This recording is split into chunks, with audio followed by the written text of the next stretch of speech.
Specially एक video आ रहा है जो कि आपके लिए साइंस से है। अब बायोलॉजी का ये बचा हुआ भाग है। अध्याय 4 है, पादप जगत से संबंधित सवाल है जिसमें पौधे के अंगों के बारे में जानेंगे, पौधे कैसे विकसित होते हैं, पौधे के आवरण कौन से होते हैं, अनावृत बीज कौन सा होता है, आवृत बीज कौन सा होता है, सारे आज पढ़ेंगे। थोड़ा फास्ट पढ़ेंगे क्योंकि बायोलॉजी खत्म करने के बाद बीपीएचई का मॉक टेस्ट करवाना है। और ऊपर से बिहार एसएससी एनटीपीसी की अगर बात करें तो इसका वन लाइनर चल रहा है जो कि आपके नए शिक्षक के रूप में पढ़ा रहे हैं और बहुत ही स्पेशल वीडियो आ रहा है, ज़रूर देख लीजिएगा। आपको एनटीपीसी में 99% आपको क्वेश्चन लड़ने की संभावना नए अकाडमी बताता है, तो ज़रूर देख लीजिएगा। और चलिए बात करते हैं कि वन लाइनर से जो 1000 वीडियो चल रहा है, कल से आपका ब्लैक बुक से चलेगा। पहला क्वेश्चन है आपके स्क्रीन पे, पादप के कायिक अंगों में शामिल नहीं है। कायिक अंग मतलब होता है वेजेटेटिव ऑर्गन्स को बोला जाता है, जो कि वनस्पति ऑर्गन्स भी बोला जाता है। कायिक अंग मतलब होता है वनस्पति को बोला जाता है, वनस्पति अंग को बोला जाता है। ठीक है, तो आप इसे वेजेटेटिव ऑर्गन भी बोल सकते हैं। अगर याद करना है तो वेजिटेबल ऑर्गन बोल दीजिए, है ना, क्योंकि वनस्पति से संबंधित है तो वनस्पति में सब्जी तो आता ही है, ऐसे याद कर सकते हैं। तो इसका आंसर होगा बीज। तो पादप के कायिक अंगों में शामिल नहीं है तो बीज नहीं है। कायिक अंग मतलब होता है, बताया मैंने, वनस्पति अंग। तो पादप के वनस्पतियों में शामिल नहीं है तो बीज जो है वनस्पति में शामिल नहीं होता है। जड़ है, तना है, पत्तियां तो वनस्पति में होगा, ये आप जान गए। बीज को वनस्पति में कैसे करेंगे, है कि नहीं। बीज देखिए, पादप के अंगों को मुख्यतः 2 वर्गों में विभाजित किया जाता है। कायिक अंग मतलब वनस्पति अंग, इसके अंतर्गत जो है जड़ आएगा, तना आएगा, पत्तियां आएगा, ये सब जो है शामिल होगा। मतलब बीज को छोड़कर सब, जड़, तना, पत्तियां सब आएगा। प्रजनन अंग होता है रिप्रोडक्टिव ऑर्गन्स जिसे बोलते हैं हम लोग, इसके अंतर्गत आपका बीज, फल, पुष्प शामिल किए जाते हैं। तो सही बात है, प्रजनन अंग के अंतर्गत ही ना बीज आएगा। अगर यहाँ पे प्रजनन अंग पूछता आपसे तो आप लगाते थे रिप्रोडक्टिव ऑर्गन्स टिक लगाते, लेकिन यहाँ पे तो पूछा नहीं, यहाँ पे पूछा है कायिक अंग मतलब वनस्पति अंग, तो आप उसमें बीज को हटा देना होगा क्योंकि बीज हमारा रिप्रोडक्टिव ऑर्गन्स है, मतलब प्रजनन अंग है। फल भी हमारा, याद रखना होगा कि फल भी हमारा प्रजनन अंग में आता है और पुष्प भी, फल और पुष्प और बीज तीनों आता है। दूसरा प्रश्न की अगर बात करें तो ऐसे पौधे जिनके बीज के चारों ओर आवरण नहीं पाया जाता है कहलाता है, क्या कहलाता है बताइए। ऐसे पौधे जिनके बीज के चारों ओर आवरण नहीं पाया जाता है, मतलब बीज जो है उसके ऊपर जो कवर है वो नहीं होता, आवरण मतलब कवर, ये ध्यान रखिएगा। तो उसका बीज पे कवर नहीं होता है तो उसे क्या कहेंगे, किसके अंतर्गत रखेंगे, तो उसे अनावृतीय बीज के अंतर्गत रखेंगे, मतलब जिम्नोस्पर्म के अंतर्गत रखेंगे, है ना। किसके अंतर्गत, जिम्नोस्पर्म के अंतर्गत रखेंगे। अगर यही कवर होता तो आवृत बीज के अंतर्गत हम लोग इसे रखते। क्लियर हो गया, कोई दिक्कत नहीं होना चाहिए। अब चलिए, 2 ही होता है, अनावृत बीज, आवृत बीज, बहुत बार पढ़ाते आ रहे हैं हम ऊपर से। जिन पौधों के बीज के चारों ओर आवरण नहीं पाए जाते वे अनावृत बीज कहलाते हैं, जिम्नोस्पर्म कहलाते हैं, है ना। इन पर जो है पुष्प नहीं आता, मतलब ऐसे बीज जिसपे पुष्प नहीं आएगा, वैसे बीज जिसपे आवरण नहीं होगा तो पुष्प कैसे आएगा, नहीं आएगा तो पुष्प नहीं होगा। कवर होता है तब ना पुष्प होता है, बीज को अंकुरित होगा तो पुष्प की ओर निकलेगा, जिसमें तो है ही नहीं, कवर है ही नहीं, आवरण है ही नहीं, तो भाई पुष्प नहीं आता। इनके जननांग प्रायः, जननांग जो है एक लिंगीय होते हैं, मतलब इसका जो है, जैसे कि अब इसमें तो आवरण है नहीं, कवर है नहीं, तो भाई अनावृत बीज है। तो ये बेचारे नग्न हैं, ऐसे बोल सकते हैं आप, है ना, इनके कवर है ही नहीं, कपड़े हैं ही नहीं, ऐसे याद रखिएगा। और इनका जो है परागन वायु द्वारा होता है, मतलब पॉलिनेशन जो होता है वो वायु द्वारा होता है। इनका जो भी आगे बढ़ने की होगी, पॉलिनेशन की बात होगी या परागन करने की बात होगी, मतलब वृद्धि करने के सेंस में आप याद रखिएगा, तो ये क्या होता है, वायु द्वारा होता है इसका। ठीक है, चीड़, जिसमें आपको आप बीज में बता देते हैं कौन कौन बीज आता है। चीड़ का एक बीज पेड़ होता है, उसका बीज जो है आपका अनावृत बीज में आएगा। देवदार का देखे होंगे, देवदार का पेड़ होता है, देवदार का जो पेड़ होता है उसका बीज भी आपका अनावृत बीज में आएगा। कहीं कहीं बर दूसरे नाम से भी बोलते हैं इसे, ठीक है। फर को बोलते हैं, फर भी एक जो है अनावृत बीज में आता है। और एक स्प्रूश जो होता है, स्प्रूश जो होते हैं ये भी आपको अनावृत बीज में आते हैं। यही सब जो है अनावृत पादपों के प्रमुख उदाहरण है। किसके हैं? जिम्नोस्पर्म का एक उदाहरण है, चीड़ है, देवदार है, देवदार का पेड़ है, फर है, और स्प्रूस जो है ये हमारा बीज है जो कि अनावृत बीज में है। और ये एकलंगीय होते हैं ये, ठीक है। इसमें दो लंगिए नहीं होते, एक लंगिए होते हैं। अगर कवर होता तो दो लंगिए में डाल दीजिए, मतलब याद करने के लिए बता रहा हूँ, आगे हम बात करेंगे इसका, ठीक है। अब देखिए, सिकोया विश्व का सबसे बड़ा अनावृत बीज वृक्ष है। तो सिकोया का एक पेड़ होता है, उसका बहुत बड़ा जो है बीज होता है, ठीक है, सीड होता है। विश्व का सबसे बड़ा अनावृत बीज अगर पूछे या वृक्ष पूछे तो सिकोया। तीसरे प्रश्न की अगर हम बात करते हैं, तीसरा प्रश्न क्या है? आवृत बीज पादपों के विषय में असत्य कथन है। तो आवृत बीज जो है पादपों के विषय में असत्य कथन कौन सा होगा? इस ऑप्शन के हिसाब से आपको, ऑप्शन के हिसाब से आपको बताना है कि क्या होगा, ठीक है, बताइए। तो ऑप्शन के हिसाब से क्या होगा? इस ऑप्शन के हिसाब से हमारा डी नंबर जो है सही होगा, डी नंबर। इनका संवहन तंत्र अल्प विकसित होता है, इनका जो भी है विकास जो है बहुत ही अल्प होता है, बहुत कम मात्रा में विकसित होता है, ग्रोथ होता है इसका, ये ध्यान रखना है। तो आवृत बीज क्या है? अब चलिए बताते हैं। तो आवृत बीज को हम एंजियोस्पर्म भी बोलते हैं, एंजियोस्पर्म बोलेंगे, क्या बोलेंगे? एंजियोस्पर्म बोल दीजिए। चलिए जानते हैं। तो आवृत बीजीय पादप मतलब जिसे एंजियोस्पर्म भी बोलते हैं, है ना। अनावृत बीज को क्या बोले? जिम्नोस्पर्म बोले, और आवृत बीज को क्या बोले? एंजियोस्पर्म बोला जाता है। ऐसे याद करने के लिए मैं शब्द को तोड़ देता हूँ एकदम, एंजियोस्पर्म, है ना। आवृत बीज, तो आवृत बीज पादप के बीज फलों के भीतर ही विकसित होते हैं, ठीक है। तो आवृत बीजी पादपों में बीज फलों के भीतर ही विकसित होते हैं। इन पादपों मतलब होता है पौधा, हमेशा दिमाग में रखिएगा, पौधा। तो पादपों पर पुष्प आते हैं, इसलिए इन्हें सपुष्पीय पादप भी कहते हैं। मतलब ये इस पे जो है, इस आवृत बीज में, आवृत बीज जो पादप होते हैं, पौधे होते हैं, इस पे हमारे पुष्प भी आते हैं। कौन? बीज में पुष्प भी आते हैं, मतलब इसमें कवर भी होगा तभी आते होंगे, ऐसे याद रखिएगा, ठीक है। इनके बीजों में एक अथवा दो बीजपत्र पाए जाते हैं। अब आप ध्यान रखिएगा, जिसका अनावृत बीज के बारे में जो पढ़े हम लोग, उसमें क्या था? एकलंगीय था, उसमें एक ही बीज होते थे, इसलिए उस पर आवरण नहीं होते थे। लेकिन आपको याद रखना है कि हम पढ़ रहे हैं आवृत बीज।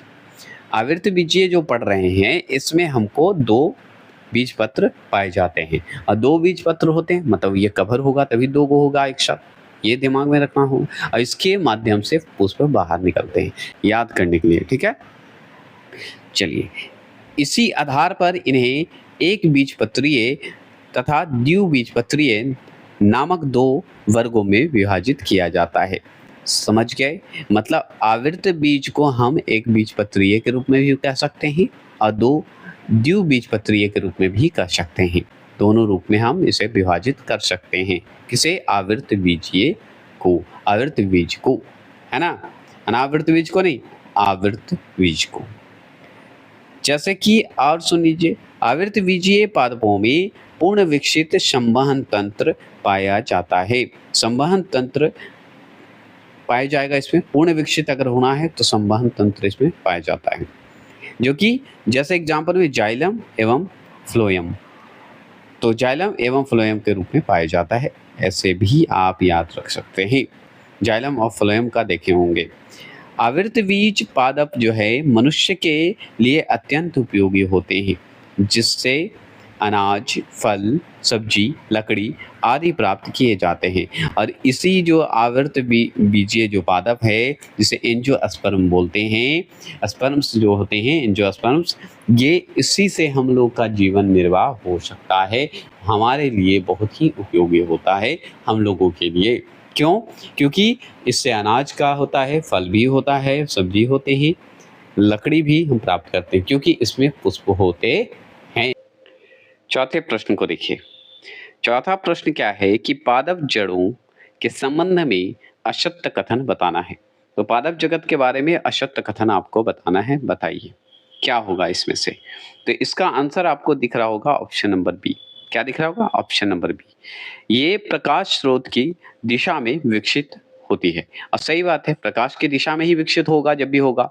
हमारा जो पौधा का जो जड़ है, जड़ के संबंध में अगर असत्य कथन बोला जाए तो असत्य मतलब गलत। तो ये सोचिए कि प्रकाश के स्रोत की दिशा में विकसित होगा? नहीं होगा। मैंने अगर बोला कि ये विकसित होगा, सही बात है, तो यही तो गलत है कि नहीं? ये तो गलत है। अगर मैं ये बोल रहा हूँ तो आप सोचिए कि ये गलत है। क्यों? क्योंकि हमारा क्वेश्चन असत्य था, है ना? तो ये मेरा सही होगा। होगा कि नहीं? क्योंकि पादप जड़ों में अगर जड़ की बात हो रही है तो प्रकाश के स्रोत की दिशा में कैसे विकसित होगा? जड़ तो नीचे है। ऐसे लगा सकते हैं और इसे कट कर सकते हैं। अब इसकी डिटेल की अगर हम बात करते हैं तो डिटेल क्या है सुनिए। चलिए डिटेल जानते हैं और सही क्या है हम क्लियर करते हैं आपको। पौधे का वह भाग जो बीजों के अंकुरन के समय मूलांकुर से विकसित होता है। तो आप अच्छे से जानते हैं कि बीजों के जो अंकुर होंगे, अंकुर के समय जो मूलांकर होते हैं, मूलांकुर से विकसित होता है। अब सोचिए अंकुर होगा, फूटेगा। अब फूटेगा, जो निकलता है, आप बीज को देखिएगा, बीज में से जो निकलेगा छोटा सा पतला सा जैसे फर जैसा निकलता है, वही तो विकसित होकर मूलांकर रूप से धरता है, तभी तो विकसित होगा। खाली बीज थोड़ी बोने से बीज होगा, बीज डालिएगा तो अंकुर होगा, अंकुर होगा तब वो धीरे धीरे आपको पृथ्वी से बाहर निकलेगी, है ना? जहाँ पे बोइएगा उससे बाहर निकले, तो उसी को हम जड़ कहलाते हैं या जड़ कहते हैं। तो समझ गए? तो अंकुर के समय मूलांकुर से विकसित होता है जड़, और जड़ होता है वही जड़ कहलाता है। आप जान गए। तो क्या होता है? मूलांकुर से विकसित होता है और वो जड़ कहलाता है।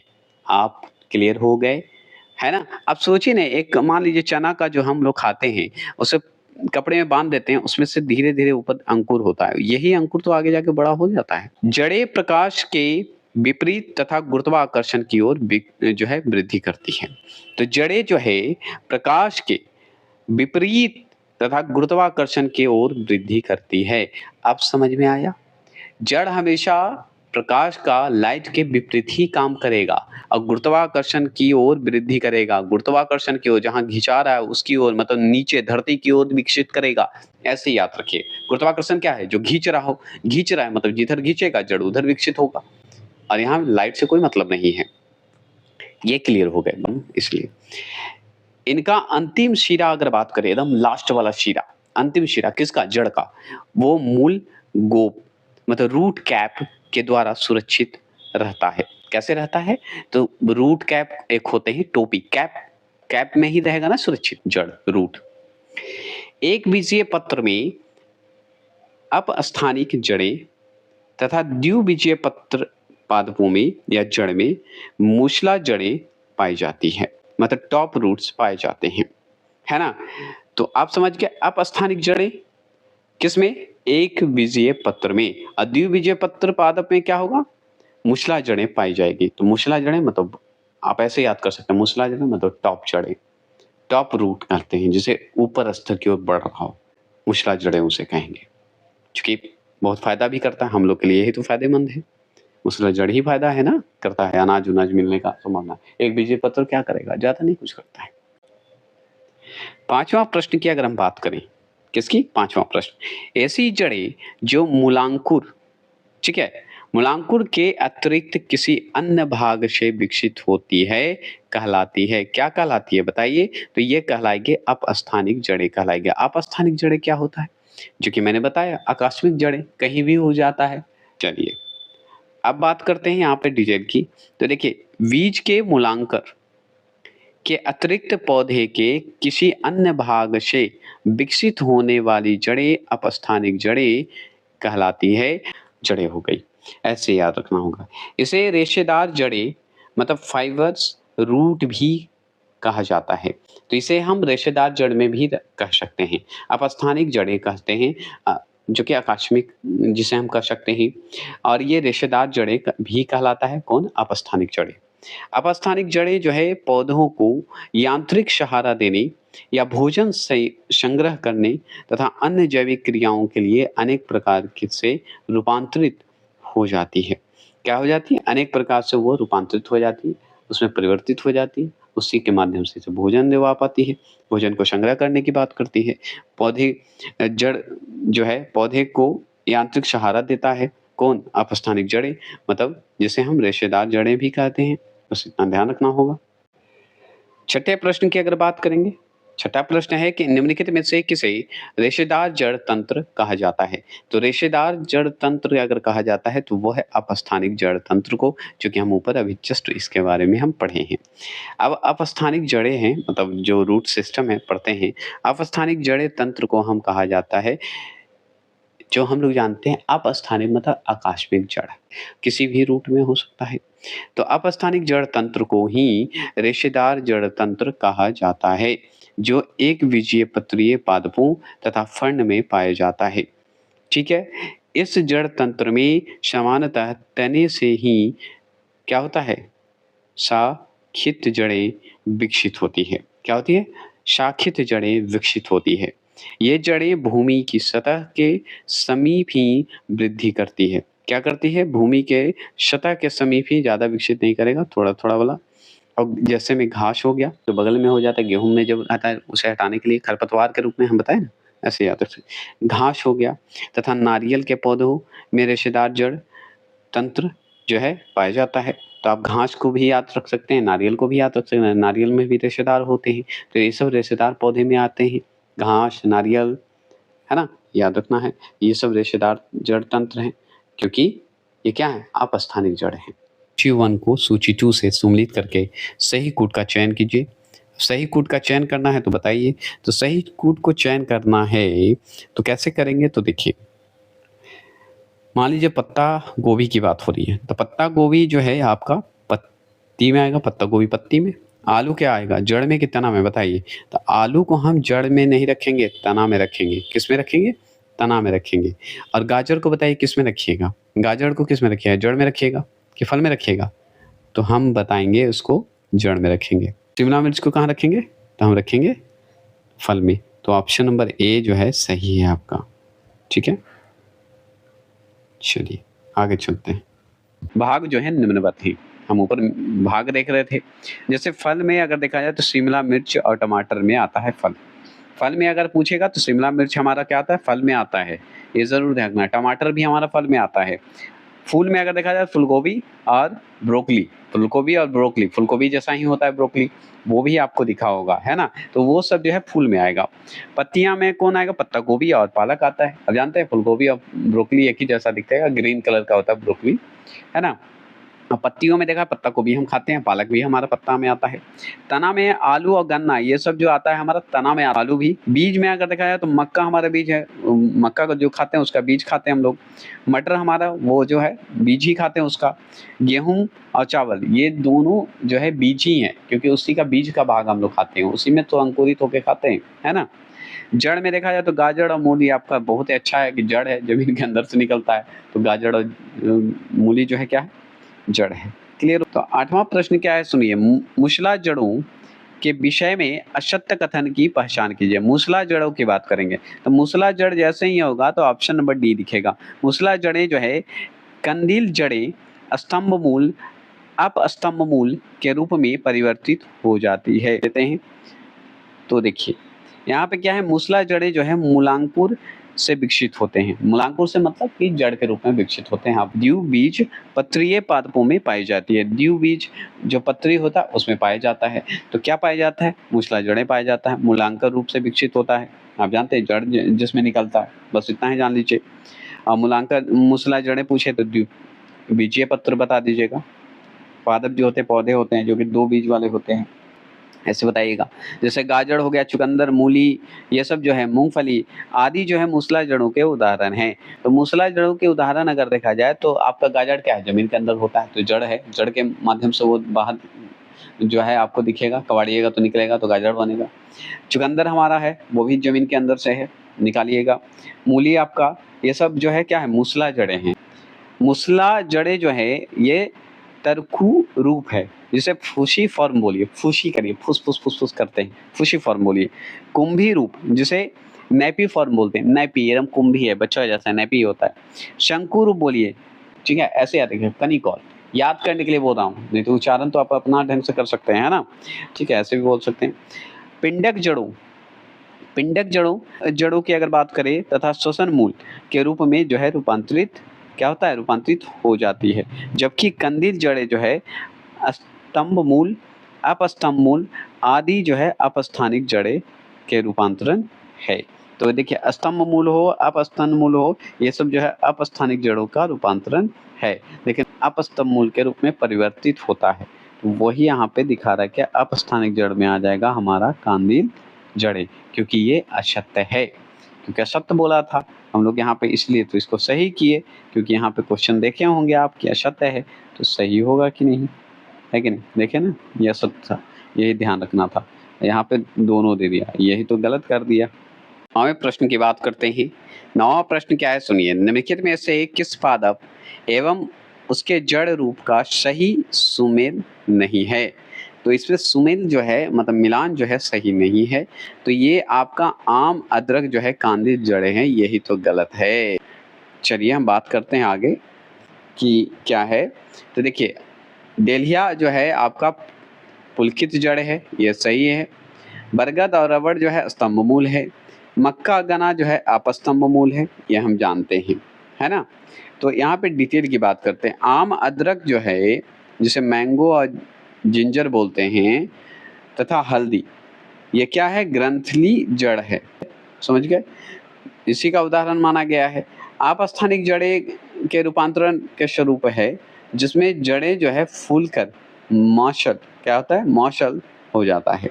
तो ये अपस्थानिक जड़ों के रूपांतरित स्वरूप है, न कि आप इसको बता दीजिएगा कि क्या है? अपस्थानिक जड़ है। नहीं, उदाहरण है खाली ग्रंथि जड़ का, लेकिन अपस्थानिक जड़ों का रूपांतरण स्वरूप माना गया है। ठीक है?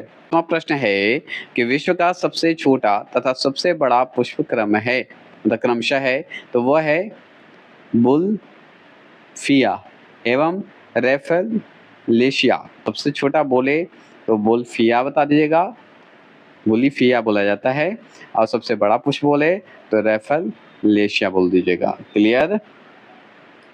अब सुनिए, विश्व का सबसे छोटा पुष्प जो है बुलफिया है, याद रखेंगे, बुलीफिया बोला जाता है, और जिसे हम वाटर मिल अथवा डकवीड भी हम इसे कहते हैं, या डकवीड भी कहा जाता है। तो डकवीड भी कहा जाता है, वाटर मिल भी कहा जाता है, किसको? बुलफिया को कहा जाता है। बुलफिया क्या है? पुष्प है, विश्व का सबसे छोटा पुष्प है। यह क्या है बुलफिया? तो जलीय पौधा है, ये भी ध्यान रखना होगा, जो जल पर तैरता रहता है। क्या रहता है? जल पर तैरता रहता है।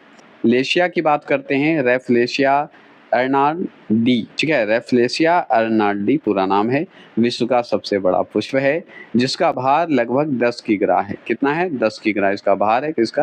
रेफलेशिया का। व्यास अगर लगभग पूछे तो 100 से भी बता देना। व्यास कितना बताना है? 100 से भी बता देना है। इस पुष्प से सड़े हुए मांस जैसी दुर्गंध आती है। तो एकदम क्या होता है? पुष्प जो है सड़ी हुई मांस जैसी दुर्गंध। 11वां प्रश्न देखिए। 11वां प्रश्न क्या बोलता है, हम बात करते हैं। तो पादपों के तनों से संबंधित सत्य कथन की पहचान कीजिए। सत्य कथन का हमको पहचान करना है, तो पहचान करने के लिए उपरोक्त में से सभी सही है। क्यों? क्योंकि तनों का विकास जो है प्राकुर, ठीक है, प्रांकुर से होता है, एकदम होता है, ठीक है। यह समानता प्रकाश की ओर तथा भूमि की विपरीत दिशा में विकास करता है। जैसे हम तना की बात करेंगे तो ये प्रकाश की ओर विकास करेगा, और जड़ की बात करेंगे तो हम प्रकाश के विपरीत कार्य करता है ना?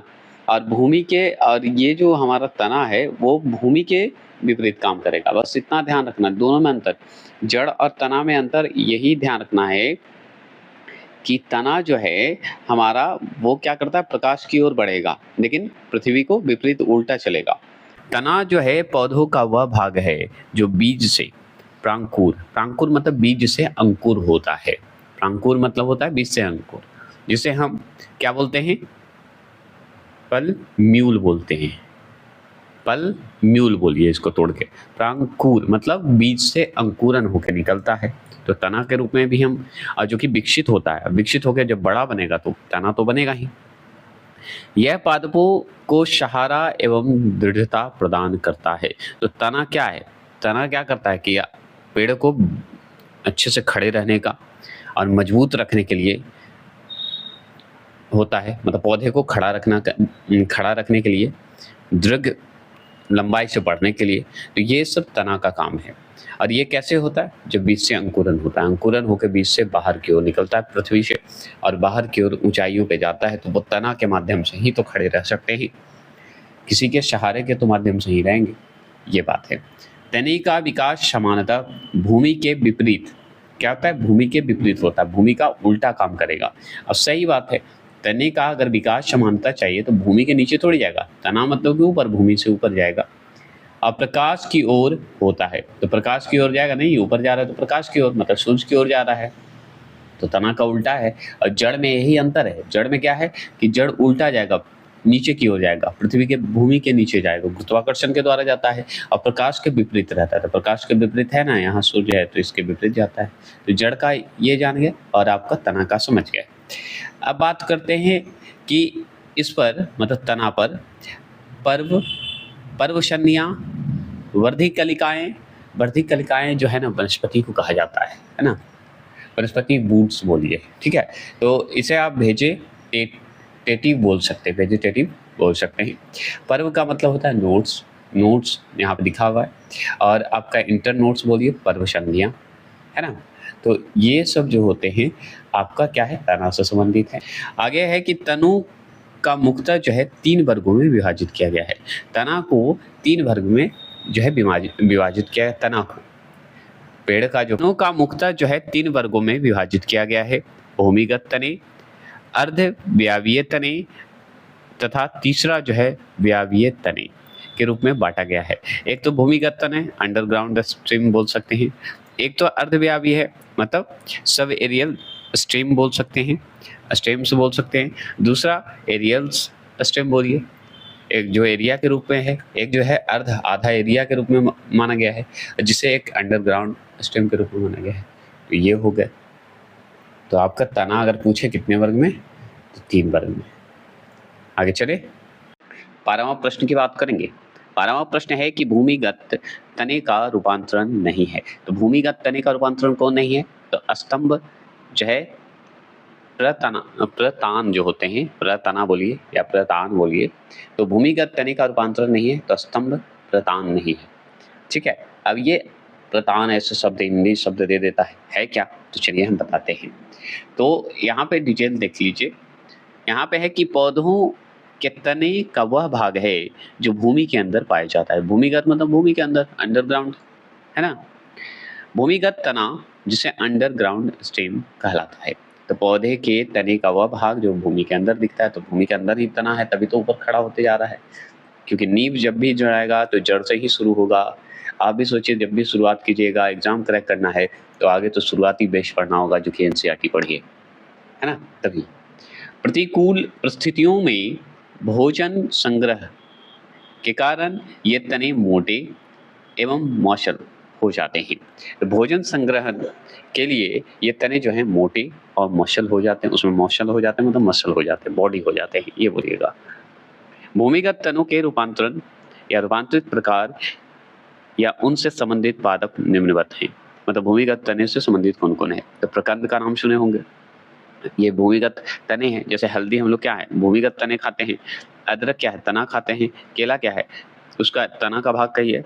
फर्ण भी हमारा जो है प्रकंद में आता है सब, ठीक है। तो हल्दी, अदरक, केला, फर्ण। स्तंभ कंद का अगर बात करें तो ये आलू और डहेलिया जो है ये स्तंभ कंद में है ना? ये भी हमारा तना का भाग है आलू। ये सारा जो है हमारा तना का है, हल्दी, अदरक, केला, वर्ण और आलू और डहेलिया। शल्क कंद बाँटा गया, शल्क कंद होता है प्याज और लहसुन, ये भी हमारा भूमिगत है, भूमिगत तना है। और घन कंद जो होता है वो जिमी कंद कहिए, केसर का पौधा कहिए, ये सब जो है घन कंद है। तो ये सब क्या है? भूमिगत तनों का नाम है, जो कि अलग-अलग बाँटा गया है, प्रकंद, स्तंभ कंद, शल्क कंद, घन कंद, है ना? प्रकंद कंद में हल्दी, अदरक, केला, फर्ण हो गए। स्तंभ कंद में आ जाता है आलू, डहेलिया आ जाता है। शल्क कंद में अगर प्याज, लहसुन आ जाता है। घन कंद में जिमी कंद कहिए, केसर का पौधा कहिए, ये सब आ जाता है। तो ये सब आपको ध्यान रखना होगा कि ये सब कंद जो है आपका तना का नाम है ना? चलिए, और भी भूमिगत तना का नाम है। तो क्या सुनिए, निम्नलिखित में से पत्तियों का रूपांतरित स्वरूप नहीं है। पत्तियों का रूपांतरित स्वरूप नहीं है, तो पत्र प्रकलिका। पत्र प्रकलिका जो है वो क्या है? पत्तियों का रूपांतरित स्वरूप नहीं माना गया है। मतलब इसे बोल्डर बोलिए। बोल्डर जो है ये हमारा पत्तियों का रूपांतरित स्वरूप नहीं। पत्तियां समानतः, पत्ती जो हमारा लीफ होता है, समानतः हरी, चपटी तथा पतली संरचना वाले पादप जो अंग है, क्या है? फिर से सुन लीजिए, हरी, चपटी, पतली संरचना वाले पादप अंग हैं। पादप अंग मतलब पौधे का ऑर्गन्स कहिए, अंश कहिए, जो प्रकाश संश्लेषण करके पौधों के लिए भोजन का निर्माण करती है। हम बहुत अच्छे से जानते हैं, ये सिंपल है। कुछ विशिष्ट कार्यों के संपादन के लिए पत्तियों का निम्नलिखित रूप में जो है क्या होता है? निम्नलिखित रूप में रूपांतरण हो जाता है। मॉडिफिकेशन कहिए, रूपांतरित होना मतलब मॉडिफिकेशन होना, एक नए रूप में होना हो जाता है। जैसे कि पर्णकंटक, इसे लीफ स्पिन भी बोल सकते हैं, है ना? तो पर्णकंटक मतलब जिसमें कांटा होते हुए पत्ती है साथ में दोनों, आप देखे होंगे राजस्थान क्षेत्र में। पर्णप्रतान जिसे हम एंड्रिल बोलते हैं, ये भी आप पत्ती देखे होंगे। पर्ण भवृंत हुक, एक हुक टाइप का पत्ती रहता है जो कि आगे जाके नुकीला टाइप का, ऐसे आप याद रख सकते हैं। अगर मैं जल्दी ही पीपीटी अगर लाऊं तो पिक्चर के साथ, तो आपके लिए आसान होगा। शल्क की अगर बात करें, शल्क होता है, ये भी पत्ती का ही हिस्सा होता है। घटपर्णी तो आप जानते हैं जो कीड़ा खाता है, पीचर जिसे बोलते हैं, पीचर बोल सकते हैं। ब्लैडर बटर, जिसे अगर सिर्फ बोल्डर बोलता है तो गलत होता है, यहाँ पे ब्लैडर बटर, ये भी एक पत्ती का नाम है। चूसक एक पत्ती का नाम है। कंटक जो कि कांटा, ऐसे याद रखिएगा, ये भी हमारा पत्ती का रूप है जो कि जिसमें कांटा होता है। अब पुष्पीयन अंग, जिसमें पुष्पीयन अंग ऐसे याद रखिएगा जिसमें पुष्प है, पुष्प का भी फूल आपका पत्ती के ही रूप में आता है। बहुत सारा आप देखेंगे पत्ती के बीच में ही फूल है। आप बहुत ऐसा देखेंगे पुष्प में पत्ती तो होता ही है, तो पुष्पीय अंग बोल सकते हैं, कोई दिक्कत नहीं है। तो ये सब हमारा रूपांतरित है और ये पत्ती में ही आता है। बस एक पत्र प्रकलिकाएं जो होता है, जिसे हम कलिका बोलते हैं, फूल बोलते हैं सिर्फ स्पेशली, वो आपका पत्ती के रूप में नहीं डाला गया है। नहीं तो पुष्पीय जो अंग होते हैं, उसका पुष्प का जो अंग होता है, अंग कहने का मतलब कि जहाँ पे फूल उगता है उसके आसपास के तने में या उसके में क्या लगता है, पत्ती उगता है ना, उसी को कहा गया पुष्पीय अंग, पुष्पीयन अंग, नहीं कि पुष्प को ही बोला गया है। ठीक है, चलिए प्रश्न की अगर बात करें तो विश्व का सर्वाधिक ऊंचा पौधा है, विश्व का सबसे कहिए विश्व का सर्वाधिक ऊंचा कहिए पौधा है, कौन सा है? तो option number A eucalyptus. Eucalyptus जो है विश्व का सर्वाधिक ऊंचा पौधा है। यूकेलिप्टस अगर देखा जाए तो पुष्पीय वृक्ष है। क्या है? पुष्पीय वृक्ष है, पुष्पीय वृक्षों में रखा जाता है इसको, ये ध्यान रखना होगा। ये सर्वाधिक ऊंचा वृक्ष होता है, कौन? यूकेलिप्टस। यूकेलिप्टस मतलब यह जो है अत्यधिक मात्रा में जल का अवशोषण करता है, कौन? यूकेलिप्टस। बड़ा है तो भाई जल भी तो ज्यादा पिएगा, जिससे उस स्थान पर जल की कमी हो जाती है। तो यूकेलिप्टस जहाँ पे है जल की तो कमी हो गई क्योंकि ज्यादा मात्रा में जल पीता है, अब भूमि बंजर होने लगती है। अब भूमि बंजर होने लगती है, इसलिए यूकेलिप्टस से दूर रखिए। समझ गए? विश्व का सबसे ऊंचा वृक्ष अगर पूछे, वृक्ष पूछे, ठीक है, तो आप बताइएगा सिकोया। यूकेलिप्टस की अगर बात करेंगे और सिकोया का बात करेंगे तो दोनों वृक्ष ही हैं, दोनों सबसे ऊंचा ही है, सर्वाधिक ऊंचाई पे है। लेकिन अगर देखा जाए तो इसमें अंतर क्या है कि दोनों अलग-अलग प्रजाति के हैं। ऑप्शन में अगर सिकोया रहता और यूकेलिप्टस रहता, तो दोनों हम टिक लगाते।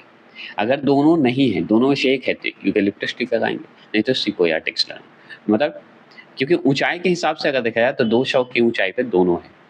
मतलब फीट पे बता रहा हूँ, ऊँचाई बता रहा हूँ। तो ये ध्यान रखना है।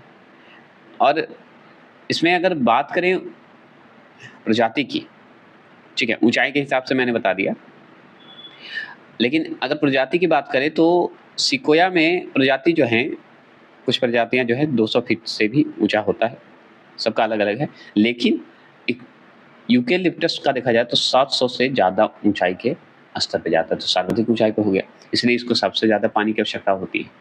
ठीक है, तो ध्यान रखना होगा कि ये साइप्रस जो प्रजाति होती है, साइप्रस परिवार का होता है सिकोया। और यूकेलिप्टस की अगर बात करेंगे हम लोग, तो यूकेलिप्टस जो है, ठीक है, मटरलल बोलते हैं इसे, परिवार का है। क्या है? ये यूकेलिप्टस जो है मटरलल परिवार का है, ठीक है।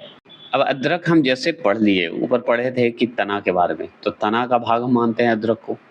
क्यों मानते हैं वो तो हम बाद में पढ़ेंगे। आगे चलिए 15वां प्रश्न। अदरक एक तना है, जड़ नहीं है, क्योंकि। क्यों नहीं है, जड़ क्यों नहीं मानते, इसको तना क्यों मानते हैं? तो हम जानते हैं तना को हम लोग 3 भाग में, मतलब कई रूपों में बांटे हैं, जिसमें से 4 इंपॉर्टेंट है। तो अदरक एक तना है, जड़ नहीं है, क्यों नहीं है? तो ऑप्शन नंबर सी, ये पर्व मतलब नोट्स और पर्व संधियां युक्त होते हैं। मतलब नोट्स युक्त, इंटर नोट्स बोलिए, या पर्व मतलब नोट्स होता है, ये मुक्त होते हैं। कौन? मतलब पर्व संधि युक्त होते हैं, अपर्व संधि, पर्व संधि बोलिए, अपर्व, पर्व बोलिए या पर्व संधि युक्त बोलिए। मतलब युक्त मतलब होते हैं, नोट्स से संबंधित होते हैं, नोट्स बोला जाता है पर्व को। तो नोट्स और इंटर नोट्स से संबंधित हैं, युक्त होते हैं अदरक, इसलिए इसको तना में रखा जाता है, जड़ में नहीं रखा जाता। और ऊपर मैंने इसकी बात की, मतलब चर्चा भी किया है। चलिए तो भी हम जानते हैं। अदरक जैसे ही बात हो तो जिंजर अदरक को बोला जाता है। यह एक क्या है? जड़ विहीन पौधा है, इसमें जड़ नहीं, डायरेक्ट तना। अब तना से ही तो ऊपर की ओर क्या होता है? अंकुरित होता है ना अदरक। इसकी संरचना में पर्व मतलब नोड बोलिए, तथा पर्व संध्या इंटर नोड्स बोलिए पाई जाती है, जो कि तने की प्रमुख विशेषता है। तो तने की ये दोनों जो है प्रमुख विशेषता है, मतलब पर्व संधि हो पर्व, ये तने से संबंधित है, जड़ से संबंधित नहीं है, बस इतना ही जान लीजिए। तो अदरक किस में आएगा? आपका तना में आ जाएगा। अदरक एवं हल्दी तने का एक रूपांतरित रूप है, मतलब मॉडिफिकेशन रूप है, जिसे हम प्रकंद कहते हैं, प्रकंद कहा जाता है, जिसे राइजोमी कहा जाता है, राइजोम कहते हैं, बोलते प्रकंद मतलब राइजोम, जो कि ऊपर चर्चा किए थे। तो राइजोम का हिस्सा में अदरक और हल्दी तने आएंगे, क्योंकि रूपांतरित होते हैं।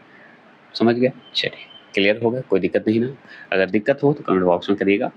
ये बीपीएससी स्पेशल पढ़ाया जा रहा है, तो जरूर देख लीजिएगा। क्या है सुनिए। वह शुष्क पुष्पकली जिसका प्रयोग मसाले के रूप में किया जाता है, तो वो किया जाता है लौंग को। लौंग को हम लोग, लौंग जैसे ही सुनते होंगे तो आप समझ में आ जाइए पुष्प है, वो फूल है। और फूल है तो मतलब ये हम मसाले के रूप में करते हैं लौंग को, इतना तो हम जानते ही हैं। लौंग खाते हैं, मसाले के रूप में भी खाते हैं। लौंग एक क्या है? सुगंधित पुष्पकली है, सुगंध तो देता ही है ना, जिसका प्रयोग मसाले के रूप में किया जाता है। सिंपल है, हम आगे बढ़ते हैं, मसाला के रूप में करते हैं। यह एक जो है सदाबहार पौधा है। कौन? लौंग। सदाबहार पौधा है हमारा लौंग, जिसकी उत्पत्ति मूलतः इंडोनेशिया में हुई थी। लौंग की उत्पत्ति अगर पूछते आपसे तो क्या बताइएगा? हम बताएंगे इंडोनेशिया में हुआ था। ये क्या है? लौंग पुष्पकली है, सुगंधित पुष्पकली है ना। इससे का इस्तेमाल हम क्यों करते हैं? क्योंकि मसाला में करते हैं, खाना बनाने में करते हैं। भारत, बांग्लादेश, पाकिस्तान, श्रीलंका, इंडोनेशिया आदि देशों में इसका व्यापारिक उत्पादन किया जाता है। सोचिए, भारत में भी लौंग का तो आप जानते ही हैं, बांग्लादेश, पाकिस्तान, श्रीलंका, इंडोनेशिया, ये सब क्षेत्रों में लौंग का उत्पादन होता है। लेकिन सर्वाधिक मात्रा में अगर इसकी उत्पत्ति की बात करेंगे तो हम बताएंगे, उत्पत्ति की बात करेंगे कि कहाँ हुआ था, तो लौंग इंडोनेशिया में इसकी हुई थी उत्पत्ति। 17वां प्रश्न की बात करते हैं। घट पढ़नी के निम्नलिखित भागों में से कौन सा एक जो है घट में रूपांतरित होता है? तो घट में रूपांतरित होता है वो होता है पत्ता। लीफ होता है। क्या होता है? लीफ होता है। ये क्लियर हो गया? अब चलिए इसके बारे में हम जानकारी लेते हैं। तो घटपर्णी को पिचर प्लांट भी बोला जाता है। तो घटपर्णी को पिचर प्लांट अथवा नेपेंथीज, याद रखिएगा, नेपेंथीज एक क्या है? कीटभक्षी पादप है, पौधा है, कीटभक्षी है, कीट को खाता है। तो दोनों, या घटपर्णी बोलिए जिसे पिचर प्लांट बोलते हैं, अथवा नेपेंथीज, ये दो जो आप देख रहे हैं नाम, घटपर्णी और नेफेंथिस, ये क्या है? कीटभक्षी पादप हैं, कीट को खाते हैं, जिनके पत्ते जो हैं अथवा पर्णफलक जो होते हैं, याद रखिएगा, पर्णफलक घट में रूपांतरित हो जाते हैं। तो पत्ते इसका जो होते हैं, जिनके पत्ते अथवा पर्णफलक जो हैं घट में रूपांतरित हो जाते हैं, जैसे गोल ट्रैप जैसा दिखते होंगे, दिखता होगा आपको, नेट पे सर्च करिएगा तो मिल जाएगा आपको। इस घट के ऊपर ढक्कन के समान एक संरचना होती है, ठीक है ना, ऐसे मान लीजिए बना हुआ है, ठीक है, इसका ढक्कन बना हुआ है, ठीक है, ये ढक्कन जैसा बना होता है।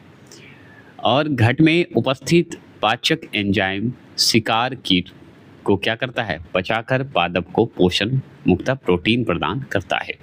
तो कीट को खाकर क्या करता है ये पादप, मतलब पौधा घटपर्णी, वो क्या करता है? कीट को क्या खा लेगा और पचा लेगा और एक तरह से प्रोटीन प्रदान करेगा, है ना। पाचक एंजाइम है, याद रखिएगा, शिकार कीट कहिए, जो शिकार किया कीट को खा जाता है। पाचक पाचक पाचक एंजाइम मतलब पचाने के लिए, ऐसे याद रखेंगे, है ना। अगर बात करेंगे भारत के मेघालय राज्य में नेपेंथीज खासियाना नामक एक दुर्लभ प्रजाति का घटपर्णी पौधा पाया जाता है। तो ये नेपेंथीज जो है हमारा, ये हमारे मेघालय क्षेत्र में पाया जाता है। कहाँ? भारत के मेघालय क्षेत्र में, भारत के मेघालय राज्य में। क्लियर है? ये क्या है? घटपर्णी पौधा है, पिचर प्लांट बोलिए उसको। 18वां प्रश्न क्या है, सुनिए। निम्नलिखित में से कौन पुष्प का एक भाग नहीं है? तो निम्नलिखित में से कौन पुष्प का एक भाग नहीं है? तो वो है पर्णवृंत, ऐसे बोलते हैं पर्णवृंत। अब पर्णवृंत है तो चलिए हम जानते हैं। पुष्पीय पौधों जिसे एंजियोस्पर्म बोलते हैं, जिसे आवृत बीज बोलिए, है ना। एक अनावृत बीज होता है, एक आवृत बीज होता है। तो एंजियोस्पर्म आवृत बीज है। में क्या होता है? पुष्प एक प्रजनन अंग है जो प्रायः तने या शाखाओं के शीर्ष अथवा पत्तियों के अक्ष पर जो है विकसित होता है। तो कैसे होते हैं? पुष्प होता है जो कि एक प्रजनन अंग है ना, प्रजनन अंग है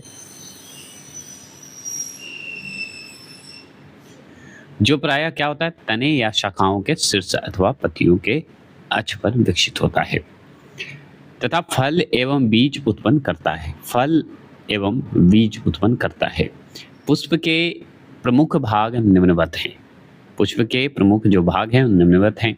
बाह्य दलपुंजी अगर बात करें, दलपुंज की बात करेंगे, पुमांग की बात करेंगे और जयांग की बात करेंगे, तो ये सब जो है हमारा प्रमुख भाग होता है पुष्प का।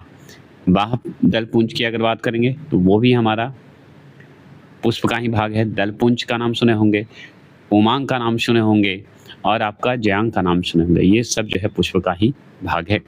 पर्णवृंत बोलिए, पत्ती एवं तने को जोड़ने वाली संरचना है। तो पत्ती और तने को जोड़ता है कौन? पर्णवृंत, जो पत्तियों को प्रकाश में उठाए रखता है। यहाँ पे बढ़िया से कर देता हूँ, जो कि पत्ती को क्या करता है?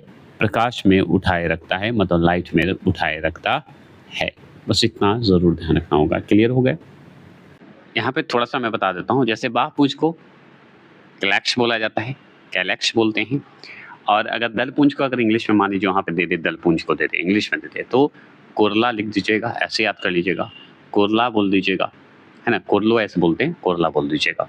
पुमांग को अगर बोला जाए तो पुमांग को क्या बोलते हैं? एंड्रोसिम बोलते हैं। क्या बोलते हैं? एंड्रोसिम बोला जाता है। बस इतना ही ध्यान रखना है कि एंड्रोसिम किसको बोलते हैं? पुमांग को। अब जयांग को क्या बोलते हैं बताइए? तो जयांग को आप क्या बोलिएगा बताइए? तो जयांग को बोला जाता है, आपका बहुत इजी है, गाइनोसियम बोला जाता है। तो अगर हो सकता है बाह्यपुंज का दे दे, दलपुंज का दे दे, पुमांग का दे दे और जयांग का दे दे इंग्लिश में, तो आप बता दीजिएगा, है ना। तो आराम से बता दीजिएगा। ये ज़्यादा इम्पोर्टेंट है कि इसे एंड्रोसिम और गाइनोशियम बोला जाता है। ये ज़्यादा इंग्लिश में दे देता है इसलिए मैंने बता दिया। ये सब जो है पुष्प का ही भाग मान। अब बात करते हैं 19वां प्रश्न की बात करेंगे। 19वां प्रश्न क्या है सुनिए। पारिस्थितिकी वर्गीकरण के अंतर्गत पादप का एक वर्ग नहीं है। तो एक वर्ग नहीं है, कौन सा वर्ग नहीं है? तो ये हमारा अधिपादप जो होता है ये हमारा वर्ग नहीं है। क्यों नहीं है? क्योंकि मरुद्भिद, लवणोद्भिद, जलोद्भिद ये सब जो है क्योंकि जलोद्भिद मतलब जल में, मरुद्भिद मतलब रेगिस्तानी क्षेत्र को, मदोभिद मतलब सामान्य जलवायु जिसमें होता है, दोनों होता है, ठीक है। लवणोभिद मतलब जहाँ लवण मतलब मृदा में जल के साथ नमक की बात हो उसको कहते हैं। तो ये सब में बांटा गया है, ठीक है। तो अधिपादप में तो आएगा नहीं। अब चलिए इसके बारे में हम थोड़ी और जानकारी लेते हैं। तो आगे ये जान लीजिए कि पारिस्थितिकी वर्गीकरण के अनुसार पादप को 4 प्रमुख वर्गों में विभाजित किया जाता है। तो 4 प्रमुख क्या करते हैं? वर्गों में विभाजित किया जाता है। किसमें? 4 प्रमुख वर्गों में विभाजित करते हैं। जलोद्भिद, मरुद्भिद और मधोद्भिद और लवणोद्भिद। याद रखिए लवणभिद भी बोल सकते हैं आप। अभी इसका आगे थोड़ा सा जानकारी दीजिए, फिर इंग्लिश में हम इसकी बातें करेंगे क्योंकि इसको अलग से बताऊंगा तो आपको याद हो जाएगा। जलीय पादप, इसमें द्वितीयक वृद्धि नहीं होती है। किसमें? जल में। द्वितीयक वृद्धि नहीं होगा इसमें, जल में जो है एक वृद्धि होगी तो द्वितीय नहीं वृद्धि होगा, दूसरा वृद्धि नहीं होगा, ये कहने का मतलब है। मरुद्भिद में शुष्क एवं मरुस्थलीय स्थानों पर उगता है, एकदम सही बात है। जलोद्भिद मतलब जल में पादप जो उगते हैं, पानी में उगते हैं। शुष्क का मरुस्थल क्षेत्र में उगेगा, मरुद्भिद हो जाएगा। सामान्य जलवायु में उगने वाला मधोभिद। मध्य मार्ग, ऐसे याद रखिए, मध्य मार्ग में कौन उगेगा? सामान्य जलवायु में रहेगा, दोनों होना चाहिए, न ज़्यादा गर्म न ज़्यादा ठंडा, उसमें ये है। लवणोभिद मतलब लवणीय मृदा एवं जल में उगते हैं, जैसे माइग्रोवन। माइग्रोवन में क्या है? लवण है, तो माइग्रोवन हमारा लवणीय है, मतलब मिट्टी और जल जो है लवण उसमें होता है, नमक होता है, ऐसे याद रखेंगे, है ना। अब चलिए थोड़ी सी अब एक्स्ट्रा थोड़ा सा कि सवाल हो सकता है कैसे बनेगा। तो इसका सवाल हो सकता है कि जलोद्भिद के साथ कुछ और दे दे, है ना। तो हाइड्रोफेटस बोल दीजिए। तो हाइड्रोफेटस मतलब होता है, क्या होता है? जलोद्भिद को बोलते हैं। एक्सरोफेटस बोल दीजिए। एक्सरोफेटस मतलब मरुस्थल बोल दीजिए, याद करने के लिए बोल रहा हूँ। मेसोफेटस मतलब होता है मध्य मार्ग, अपनाइए। और लवण का होता है हेलोफेटस बोल दीजिए। तो हेलोफेटस, मेसोफेटस, एक्सरोफेटस बोलते हैं। फेटस बोला जाता है, हम तोड़ कर बोल रहे हैं। हाइड्रोफेटस, हाइड्रो मतलब पानी होता है, एक्सरोफेटस मतलब मरुस्थल क्षेत्र होता है, मेसो मतलब बीच वाला मध्य मार्ग है, और हेलो बोलिए, हेलो मतलब लवण होता है, ऐसे कह दिए।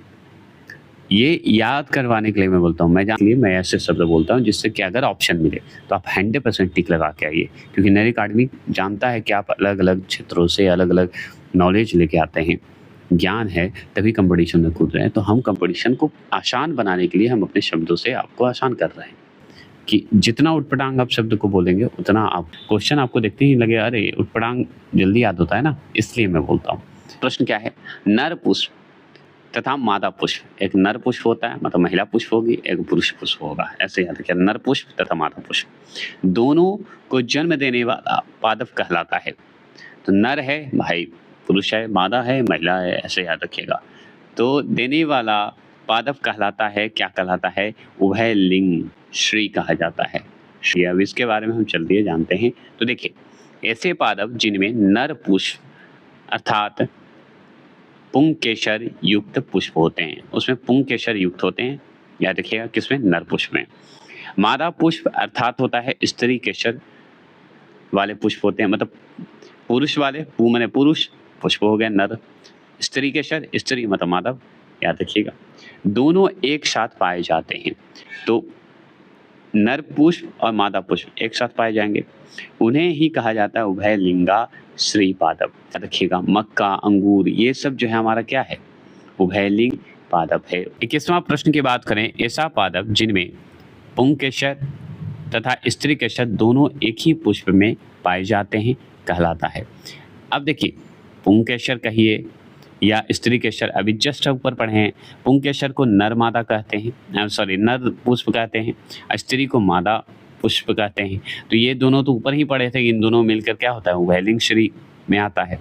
और यहाँ पे जब पुंकेसर और स्त्री है तो एक ही तो हुआ, नर और मादा ही हुआ, तो उभयलिंग में ही आएगा, तो उभयलिंग कहलाएगा, है ना। समझ गए क्वेश्चन को। जो 20वां क्वेश्चन देखेंगे, 21वां क्वेश्चन आराम से जानते हैं। ऐसे पादप जिनमें एक ही पुष्प के पुंकेसर तथा स्त्री केसर दोनों उपस्थित होते हैं, उसे उभयलिंग पादप कहलाते हैं। ठीक है, क्या कहलाते हैं, उभयलिंग पादप कहलाते हैं। अधिकांश फसलें जैसे गेहूं, दलहन, तिलहन, धान उभयलिंग है।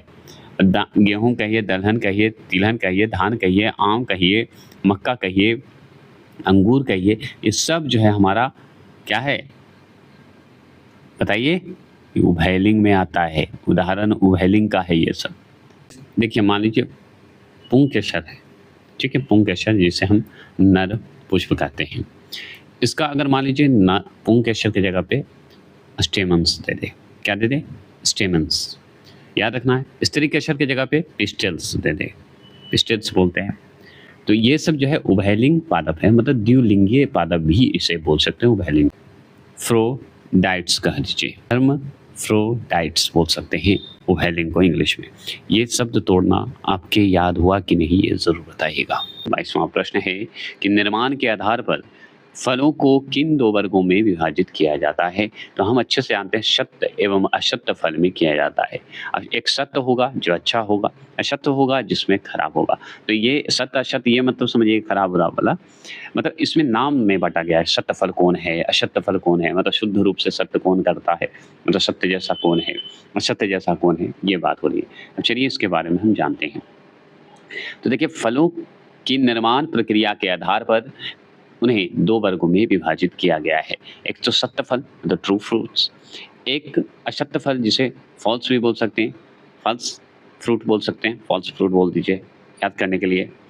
जिन फलों का निर्माण पुष्प के अंडाशय से होता है वे सत्य फल होते हैं। जो अंडाशय से होगा उसे हम सत्य फल कहेंगे। ठीक है, जैसे में आम हो गया हमारा, नींबू हो गया, नारियल हो गया, आदि जो है हमारा सत्य फल है। अगर आपसे हो सकता है पूछ दे सत्य फल में ऑप्शन दे दे आम, नींबू, नारियल, तो बताइएगा तीनों हमारा सत्य फल है।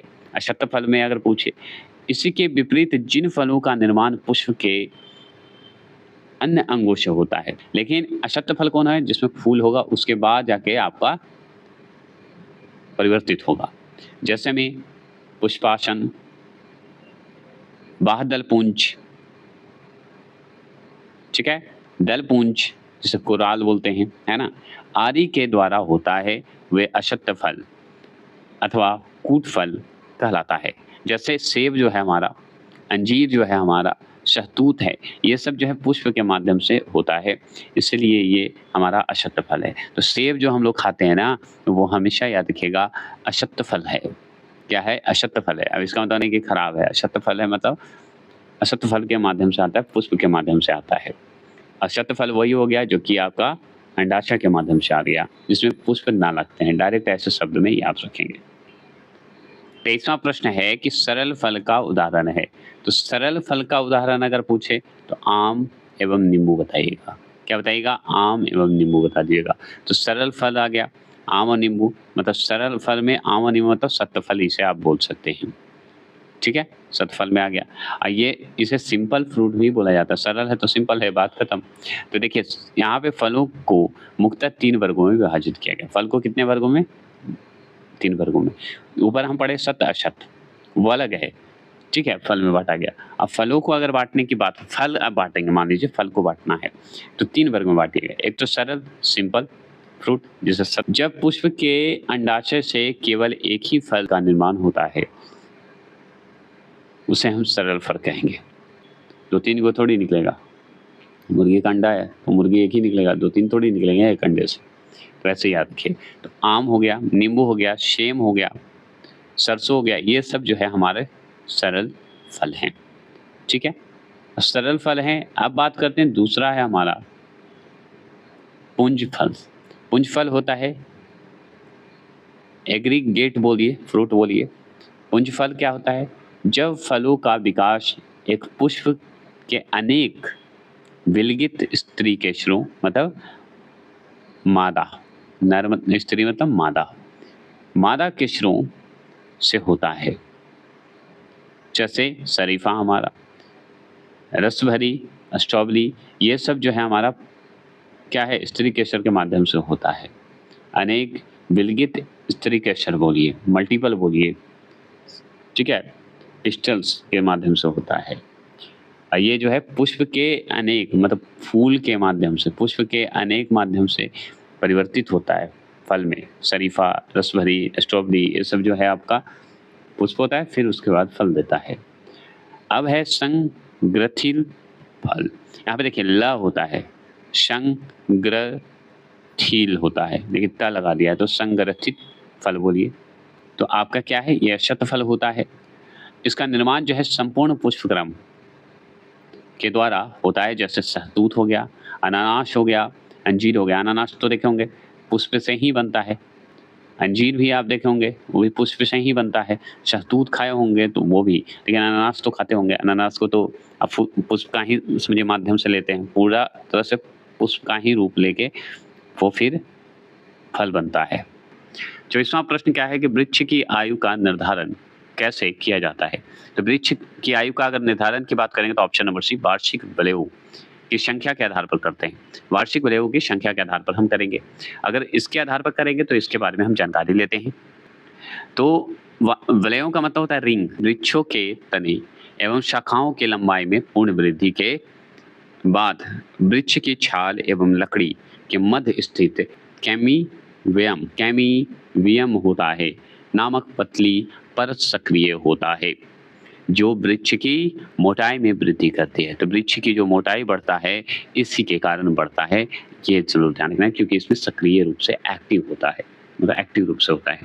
यह वृक्ष की द्वितीयक वृद्धि मतलब सेकेंडरी ग्रोथ कहिए कहलाती है, ठीक है। ये कारण है वृद्धि का, द्वितीय अगर कहिए ग्रोथ कह सकते हैं इसको। वृक्ष की द्वितीय वृद्धि के कारण, वृक्ष की जो है द्वितीय वृद्धि के कारण प्रतिवर्ष वृक्ष की लकड़ी में एक नई परत जुड़ाव होता है, जुड़ जाता है। वृक्ष की द्वितीय वृद्धि के कारण प्रतिवर्ष वृक्ष की लकड़ियों में एक नई परत जुड़ जाती है, जो पुरानी परत से भिन्न दिखाई देती है। नई परत जुड़ते जाएगा तो पुरानी परत तो भिन्न दिखेगा ही। इन्हीं परतों को वार्षिक वलय, ठीक है, एनुअल रिंग्स कहा जाता है। तो वार्षिक वलय होता है, बदलेगा साल भर में तो वार्षिक वलय करने कहेंगे, क्या कहेंगे, वार्षिक वलय ही कहेंगे, एनुअल रिंग कहेंगे। इनकी गिनती से तो वृक्ष की आयु का निर्धारण किया जाता है। अब वृक्ष का निर्धारण करेंगे इसी के गिनती से, जितनी पपड़ी रहेगी पेड़ पे समझिए उतनी इसकी हम बता सकते हैं कि कब का है। 25वां प्रश्न क्या है कि पौधों में पाए जाने वाले हार्मोन्स के विषय में असत्य कथन बताइए। तो पौधों में पाए जाने वाले हार्मोन्स के विषय में असत्य बताना है तो इंसुलिन पादपों में वृद्धि कारक हार्मोन्स है, ये तो गलत है। इंसुलिन से का मतलब इसको नहीं है वृद्धि कारक है ही नहीं हार्मोन्स, बस ये जान। पादप हार्मोन्स पौधों की वृद्धि को नियंत्रित करता है, एकदम सही है। पादप हार्मोन्स के 5 वर्ग होते हैं, एकदम सही है। ऑक्सिन हार्मोन्स बीज रहित, जो बीज जिसमें बीज नहीं रहता है, फलों का उत्पादन करने में सहायक होता है ऑक्सिन हार्मोन, जो कि जिसमें बीज नहीं है उसमें वृद्धि करता है। अब इसमें जान लीजिए कि पादप हार्मोन जो है कार्बनिक पदार्थ है। क्या है, कार्बनिक पदार्थ है, जो पौधों में वृद्धि, प्रजनन व उपापचय कहिए क्रियाओं को नियंत्रित करता है। तो सबसे बड़ी बात कि उपापचय को हटाइए, वृद्धि और प्रजनन में बहुत काम देता है। पादप हार्मोन्स क्या है, कार्बनिक पदार्थ है, और ये जो है वृद्धि और प्रजनन में देखा जाए तो नियंत्रित करता है। हमारे पादप हार्मोन्स के कितने प्रमुख वर्ग में बांटा गया है, 5 वर्ग में। पहला है ऑक्सिन, जो कि हम ऊपर पढ़े हैं ऑक्सिन के बारे में, क्योंकि बीज रहित में ये फल का उत्पादन करने में सहायक होता है। एथिलीन होता है, ये दूसरा होता है पादप में मतलब पौधे में। साइटोकाइनिन, ये भी हमारा पादप का ही हार्मोन्स है, जो कि वृद्धि करता है, नियंत्रित करता है, वृद्धि करने में, प्रजनन करने में, कंट्रोल करता है। अगर एविशिक अम्ल है, एसिड के रूप में करता है, मतलब एविशिक एसिड के रूप में काम करता है, ये भी एक हार्मोन्स है पादप का, पौधे का। और एक है जिबरेलिन, ये भी हमारा 5वें नंबर का, ये भी हमारा पादप हार्मोन्स है, ये जरूर ध्यान रखना है। अब ऑक्सिन नामक जो आप हार्मोन्स का देख रहे हैं, इसका प्रयोग जो है टमाटर, नींबू, संतरा, केला आदि बीज रहित फलों का उत्पादन करने में किया जा सकता है। अब देखिए ये सब बीज रहित है, बीज रहित का मतलब ये नहीं समझिएगा कि इसमें बीज नहीं है, बीज का अभाव माना जाता है, बीज के माध्यम से ये उगता है, ठीक है, ये समझने की बात है। इसमें क्या है कि आपको ये समझना है कि बीज नहीं होता है, जिन्हें हटाया जा सकता है, ये भी आप बोल सकते हैं। जैसे बीज रहित होता है। बीज रहित कहने का मतलब कि आप चाहिए तो टमाटर का बीज हटा सकते हैं। नींबू का बीज हटा के ही पीते हैं, है ना? नींबू का बीज हटाते हैं, संतरा का बीज हटा देते हैं। केला का अंदर जो बीज अगर हो जाए मोटे स्तर पे, तो उसे भी हटा देते हैं, है ना? तो बीज रहित हुए, केला में तो बीज रहित ही मानिए, केला में बीज है कहाँ? और अमरूद में भी देखिए बीज रहित है। तो बीज रहित का मतलब बीज का अभाव होता है। कि जैसे आया ये सवाल कि बीज रहित फल, तो बीज रहित फल का उत्पादन की अगर बात करेंगे हम लोग, तो इसमें क्या सबसे इम्पोर्टेंट बता देते हैं, बीज रहित मतलब होता क्या है। बहुत लोग को लगेगा कि बीज रहित है, टमाटर और नींबू और संतरा में तो बीज है ही, ये तो हम सब जानते हैं। लेकिन बीज रहित क्यों बोला जाता है, इसमें बीज क्यों नहीं है? तो इसमें बीज निकाला जा सकता है, ये दिमाग में रखिए। अब कारण क्या है, तो एक जान लीजिए कि अंडाशय को बिना निषेचन किए, अंडाशय जो होता है उसका मतलब जो है निषेचन नहीं करता है, वो प्रक्रिया जो है नहीं करता है, और स्वतः क्या होता है, फल में विकसित हो जाता है। तो टमाटर क्या होता है, फल में अचानक विकसित हो जाता है। तो अंडाशय तो बनाता नहीं है। जैसे आम में क्या है कि अंडाशय बनता है तभी आम की ओर प्रक्रिया होती है, और टमाटर में ऐसा नहीं है, नींबू में नहीं है, डायरेक्ट वो फल में परिणित हो जाते हैं। तो ये हो गए हमारे, तो बीज रहित फल हुए कि नहीं, उसमें बीज भी ना हो गए, बीज होते हुए भी बीज रहित हैं। बस ऐसे ही ध्यान रखिएगा। तो 26 क्वेश्चन नंबर क्या है, तो बायोडीजल बनाने के लिए किस वनस्पति का प्रयोग किया जाता है? तो बायोडीजल जो बनता है, बताइए किस वनस्पति का प्रयोग किया जाता है? तो वो करते हैं रतन जोत। क्या करते हैं, रतन जोत का प्रयोग करते हैं। अब रतन जोत क्या है बायोडीजल में, तो चलिए हम बताते हैं। तो देखिए बायोडीजल बनाने के लिए जेट्रोफा को ही बोला जाता है रतन जोत, ठीक है, नामक पौधे का प्रयोग किया जाता है। तो जेट्रोफा ज़्यादातर देगा, ये शब्द ना दे, लेकिन ये जरूर देगा जेट्रोफा। जेट्रोफा क्या है, एक नामक पौधा है जिससे बायोडीजल बनाया जाता है, ठीक है, प्रयोग किया जाता है इसके लिए। यह एक क्या है, आवृतबीजीय पादप है, एंजियोस्पर्मिक प्लांट्स है, ठीक है, एंजियोस्पर्मिक प्लांट है माना जाता है जेट्रोफा, जिसके बीज से बायोडीजल प्राप्त किया जाता है। जिससे क्या करते हैं हम लोग, बायोडीजल प्राप्त करते हैं। इस बायोडीजल का उपयोग डीजल के परंपरागत विकल्प के रूप में किया जाता है। 27 फलों के मीठे स्वाद का कारण है। तो फलों के मीठे स्वाद का कारण क्या है, तो ये है फ्रक्टोज। डिटेल के बारे में बता देते हैं कि फल को मीठे स्वाद क्यों लगते हैं, फल जब खाइएगा तो मीठा क्यों लगता है। तो फल के मीठे का स्वाद का मुख्य कारण अगर पूछे तो फ्रक्टोज बता दीजिएगा, फ्रक्टोज टीका लगा दीजिएगा। और जिसे क्या कहते हैं, फल शर्करा भी कहा जाता है। तो शर्करा होगा क्योंकि मीठा लग रहा है तो चीनी होगा, जरूर शर्करा होगा, फल शर्करा भी कह दीजिए। यह क्या है, कार्बनिक यौगिक है। फ्रक्टोज अगर क्या है पूछे तो कार्बनिक यौगिक है। इसका रासायनिक अगर सूत्र पूछे तो आप बताएं C6H12O6 बता दीजिएगा, ठीक है। चलिए ये तो हो गया हमारे रासायनिक सूत्र। रासायनिक सूत्र क्या बताना है, C6H12O6 है, समझ गया, रासायनिक सूत्र बोल दिया था। कार्बनिक यौगिक है तो रासायनिक सूत्र हुआ, C से होता है कार्बन, H से होता है क्या बताइए, हाइड्रोजन, O से ऑक्सीजन, तो कार्बनिक यौगिक हो गया कि नहीं, ऐसे याद रखिएगा। फ्रक्टोज है तो सूत्र आपका फ्रक्टोज का ये हो, ठीक लगा के आ जा सकते हैं। फ्रक्टोज रंगहीन एवं क्रिस्टलीय ठोस पदार्थ है। रंगहीन है भाई, रंग नहीं है, क्रिस्टलीय पदार्थ है मतलब ठोस पदार्थ है। यह जल में अत्यधिक विलय, मतलब जल में अधिक विलय हो जाता है, शर्करा है तो विलय हो जाएगा ही। तथा ईथर व बेंजीन, ईथर कहिए व बेंजीन में अविलय है। ईथर और बेंजीन में नहीं मिलेगा, ये भी जान लीजिए, अविलय उसमें नहीं घुलेगा, लेकिन जल में जल्दी घुल जाएगा क्योंकि फ्रक्टोज है, शर्करा है।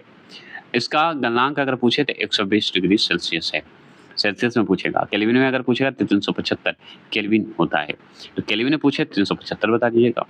अगर आपसे डिग्री सेल्सियस में पूछे तो आप 120 डिग्री सेल्सियस बता दीजिएगा।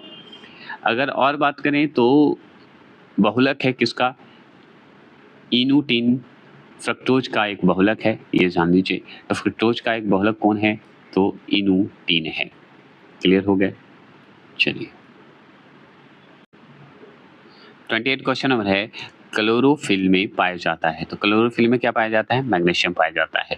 अब क्लोरोफिल में मैग्नीशियम पाया जाता है तो चलिए इसके बारे में जानते हैं। तो क्लोरोफिल में मैग्नीशियम उपस्थित होता है। क्लोरोफिल या पर्णहरित या हरित लवक एक क्या है, प्रोटीन युक्त जटिल रासायनिक यौगिक है। क्या है, जटिल रासायनिक यौगिक माना जाता है, मतलब प्रोटीन युक्त है इसमें। हरित लवक है, हरित लवक एक प्रोटीन युक्त है, इसमें प्रोटीन है और ये जटिल है, रासायनिक यौगिक है क्लोरोफिल। समझ गया, मैग्नीशियम उपस्थित होता है इसमें। क्लोरोफिल कहिए या क्लोरोफिल को ही बोला जाता है पर्णहरित, पर्णहरित बोलिए या हरित लवक भी बोल सकते हैं। और ये क्या है, प्रोटीन युक्त है, इसमें प्रोटीन युक्त होता है, प्रोटीन होता है। और ये क्या है, रासायनिक यौगिक है। यह पौधों के पत्तों के हरे रंग का कारक माना जाता है क्लोरोफिल, जो कि पर्णहरित कहिए हरित लवक कहिए, एक ही नाम है सबका। यह सूर्य की किरणों से प्रकाश को अवशोषित करता है। अब अवशोषित जैसे ही करेगा तो अवशोषित करके पौधों को पोषण देने का कार्य करता है, मतलब भोजन देने का कार्य करता है। ठीक है, कौन, क्लोरोफिल की बात हो रही है। यह जो है प्रकाश संश्लेषण का मुख्य वर्णक माना जाता है हमारा क्लोरोफिल। मैग्नीशियम की कमी के कारण पत्तों का रंग पीला पड़ जाता है। जैसे ही मैग्नीशियम अगर मान लीजिए नहीं रहा तो पीला अगर आपको दिखेगा, पता समझिए इसमें मैग्नीशियम की मात्रा कम गई है। ठीक है, अतः प्रकाश संश्लेषण के अभाव में वृद्धि धीरे धीरे सूख जाती है। क्या होती है, सूख जाते हैं। तो आपको प्रकाश संश्लेषण के अभाव में वृक्ष धीरे धीरे सूख जाते हैं। 29वां प्रश्न है कि पौधों में फ्लोएम मुख्यतः उत्तरदायी है। तो फ्लोएम जो मुख्यतः उत्तरदायी है तो वो है आहार वाहन के लिए, आहार को मतलब भोजन को वहन करने के लिए ये होता है। पौधों में पत्तियों द्वारा, ठीक है, पौधों में पत्तियों द्वारा प्रकाश संश्लेषण से भोजन का निर्माण होता है, ये हम जान गए। यहाँ से यह शर्करा के रूप में पौधों के अन्य भागों, शर्करा याद रखिएगा, भागों में पहुंचाता है या पहुंचाया जाता है, शर्करा के रूप में पहुंचाया जाता है। जड़ में, फूल में, फल में आदि भी ये पहुंचाया जाता है, ये माध्यम होता है।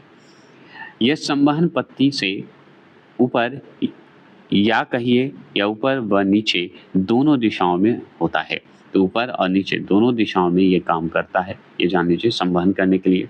यह संपूर्ण कार्य जो होता है फ्लोएम के द्वारा होता है। जो भी कार्य होगा प्रकाश का, जो हम अवशोषित करते हैं उसको, किसी भी पौधे का अंग कहिए, ऊपरी भाग कहिए, निचले भाग कहिए, दोनों दिशाओं में ये काम करता है। इसी कार्य को हम फ्लोएम कहते हैं।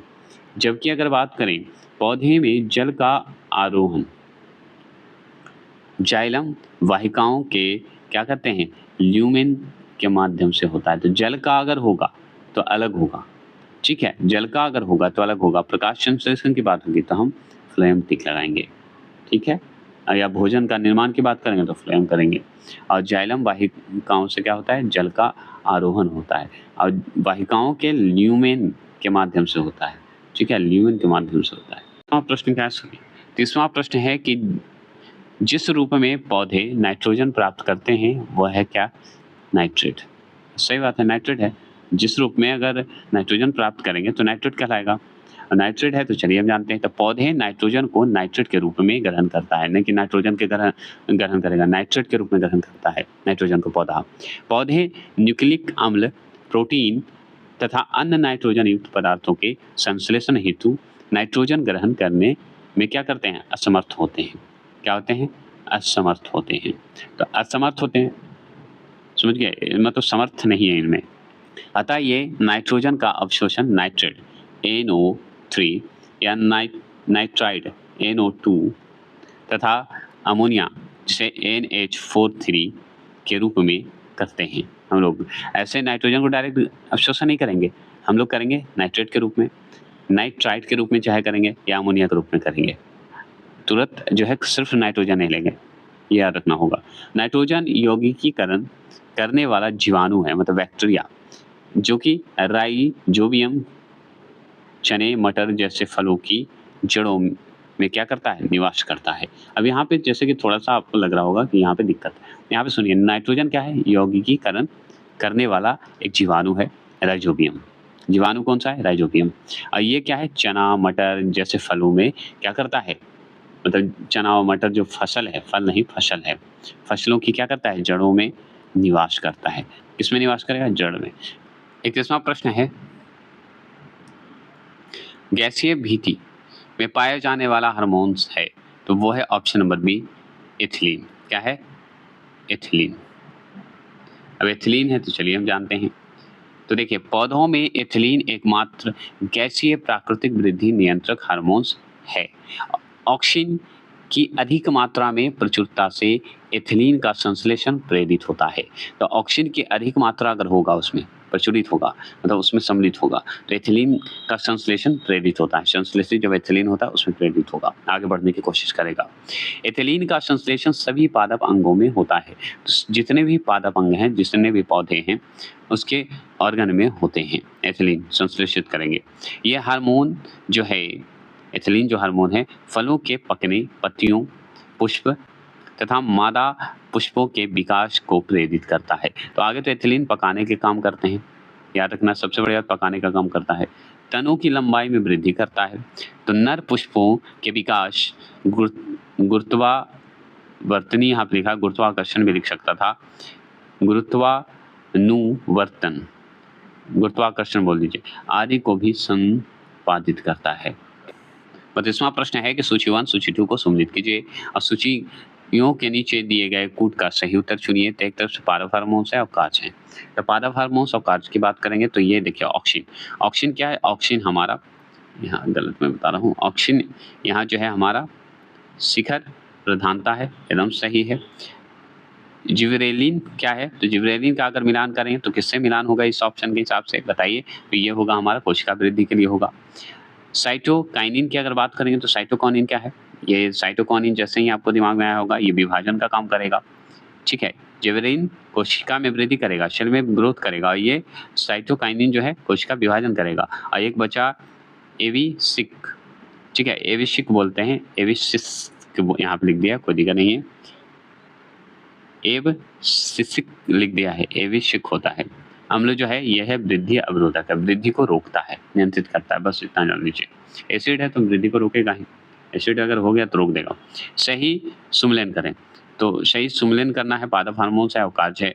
यहाँ पे देखिए ऑक्सिन जो है क्या है? शिखर प्रधानता है, एकदम सबसे इंपॉर्टेंट है, ये फल में कन्वर्ट करता है। जिबरेलिन का काम है कोशिका वृद्धि, सेल ग्रोथ करना। साइटोकाइनिन का है कोशिका विभाजन कर देना, तोड़ देगा सेल को।